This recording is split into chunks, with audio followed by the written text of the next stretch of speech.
To make Amazon FBA work, you need two things. You need to know how to source products and you need to know how to analyze products. That is it. If you can do those two things, you're going to make money. So what I'm going to do today is show you a couple products. We're going to do a little bit of analysis on them, and I'm going to show you why these products ended up tanking in the future. I'm also going to tell you exactly what you need to avoid when examining a product, and maybe you're sourcing from a spot that's just most likely going to lead to products that are going to tank in price. So I'm going to open up the listing, show you a keep a chart from the past, and then we're going to see what actually ended up happening a couple weeks later. So our first product we have here is this 5 Nights at Freddy. As you can see, as the offer count is climbing here, it kind of is a little consistent for a little bit, but what we see ended up happening is it slightly started to come back up, and as the offers came up some more, the price ended up dropping from 16 all the way down to 12. You can quickly see how this pretty much $4 drop is going to quickly turn that product unprofitable.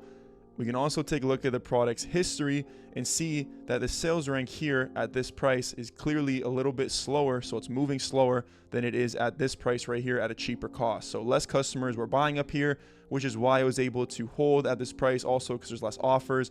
But as the offer count ended up climbing here to around 80, this thing dropped drastically. But also as it dropped drastically, the sales rank kind of peaked closer to 0, so it was selling quicker. And as these offers sold off and people started to sell through, the price went right back up to about 26, 25 bucks. But clearly this is a lot more profitable for the sellers. So as this happened, more people started to come on the listing because it was profitable. It kept climbing, kind of hit a nice medium here where it held for a little bit, but then inevitably the offer count went ahead and spiked, and this product is tanking down.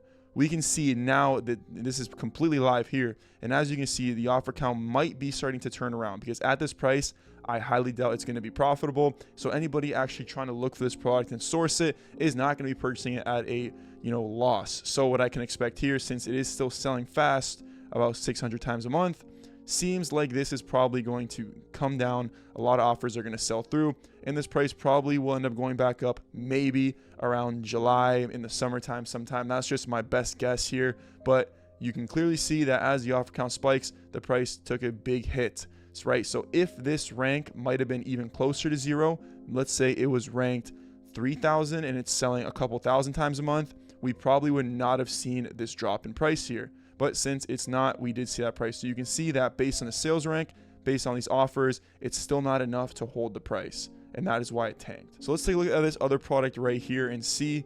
We can clearly see here as well that as the price is up here at $32, it's also an FBM offer, which means the shipping time is going to be slower, and it's priced pretty high for a 2-set of deodorant. The sales rank is really bad, right? No one wants to buy it at that price. But it seems around the $18 mark with FBA shipping, so it's quicker shipping for the customer, that there's more people buying, okay? But it's still not nearly selling as fast as it is right now. And the reasoning to that is right here, it's 18 bucks, and then right here, it's 13 bucks. So obviously more customers are going to be buying it at that cheaper cost, and the sales rank is obviously going to be closer to 0. But as we can also see here, as this offer count went ahead and spiked up, so let's just say we're looking at this right here and we're about to purchase it. This would be a very risky play here, considering the fact that last time the offer count was up here, the price was pretty low, around 17 bucks, and currently it's 21.50. So as long as you're still profitable around this price point here, this might not be that big of a deal, but this is still about a $4 drop from 21.50 to 17.50. So it's still a risk taken on, especially considering how fast it's coming up. And as you see, if you keep going, what ended up happening was, yes, it did end up coming down some more from 17.50. Now it's at 13.50, another $4. Good chance you're not going to be profitable there. So that is why we need to avoid any issues with these offer counts spiking, because this clearly is going to keep happening. All right, so let's move on to another product here real quick. This product here is a newer product, and if we can quickly see it, you see a pretty good correlation to the fact that the offer count is rising and the price is quickly dropping down. So this would be a massive risk right here purchasing. At this exact moment, it seems like it is turning. So depending on how profitable you are at this current price, might be a decent buy. Maybe at $17 you're really profitable, and the fact that the offer count is turning at the moment, this could also lead to this product coming back up, maybe right around here, 19 bucks, 17 bucks. But again, you quickly see that easy correlation of as the offer count is climbing, the price is tanking. So let's just say we're looking at it on March 13th like this, and this is all we're seeing. Well, this is pretty risky considering the fact that it was at 23 bucks, 21 bucks, and currently it would be at right around 19 bucks. And the offer count is still climbing. So I would be pretty scared. And if we were to zoom in continuously, we would see that it's continued to drop to 15 bucks. So clearly the sales rank at around 13, 14,000 is not enough to keep the price at a high price. But now that it's turning and going back down, more people are selling through. Maybe it's the undercutters that are selling through. We can expect it to kind of climb back up.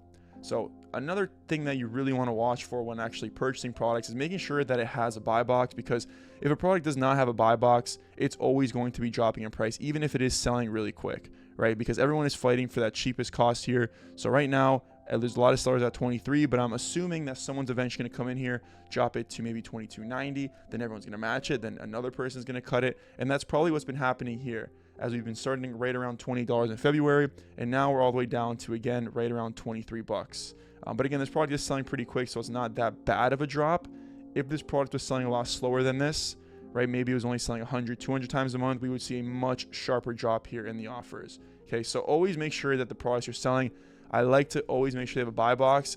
Unless there's like barely any competition on the listing, then it's not as big of a deal. But if there's a lot of competition and there's no buy box, the product needs to be selling really, really quick. In this example, this product still is selling pretty quick. That's why you're not seeing a crazy drop off, but that's just one thing to really look for. Okay, I usually try and avoid listings that don't have a buy box, but sometimes the opportunity is very good and you still can compete.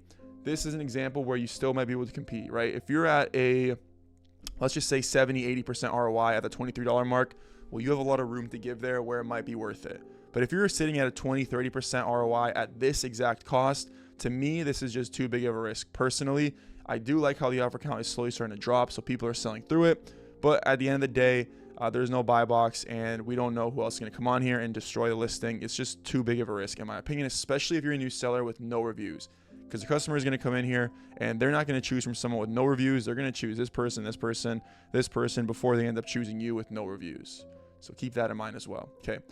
And another reason why you might be purchasing products that are tanking in price, if you're sourcing a lot of your products from like sale websites, so if you go to alta.com and you go straight to their sales tab, and this is all you're going to be sourcing here in this example, right? Let's just say we purchase this and at this moment it's on sale. And maybe it's not going to be on sale next week, but everyone on this weekend is going to look through Alta and trying to find these products, and you might buy it now. It looks really good, and by the time you send it in, everyone else also sent it in, and the product gets destroyed.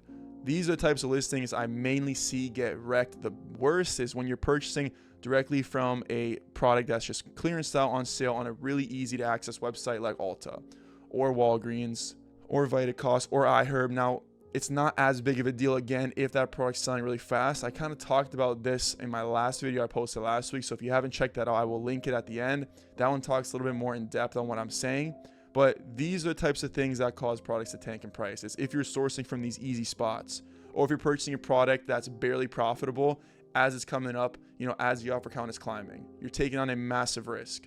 But if the offer count is coming up and you have a lot of ROI to give still, and it can still drop a bit and you're still okay to sell it at a 30%, that's a little different story there. And again, I kind of touched on that in the last video. But those are the things you really need to look out for. I mean, those charts that we just looked at there from a second ago, those are all examples over there of massive price tanking. And again, it was because the offer count was climbing. And for some of the examples, it's because the sales rank wasn't close enough to zero to meet the extra supply. So the demand wasn't meeting the supply. In that case, that's what you can expect. And that's probably why you're purchasing products that are tanking, because the offer count's spiking, or you're purchasing from spots like this. So if you want to avoid that at all costs, you need to be purchasing from stores that are low key, right? If you live somewhere where, only Kroger is, right? We don't have Kroger where I live, but maybe you live by a Kroger. You want to be sourcing from stores like that because less people have access to those stores.